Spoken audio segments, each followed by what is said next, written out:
هلو. اهلا وسهلا بكم معايا في قناتي تعلم الماني بالعربي.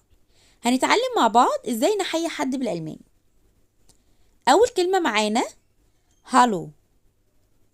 هالو يعني اهلا. تاني كلمة جوتن موجن. جوتن موجن يعني صباح الخير. جوتن تاج.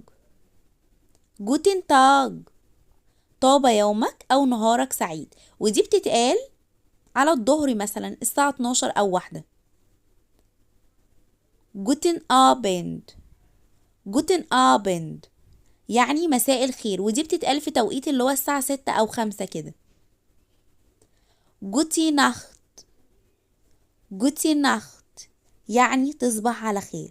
وبكده نكون خلصنا الدرس بتاع النهاردة. أتمنى تكونوا استفدتوا معايا.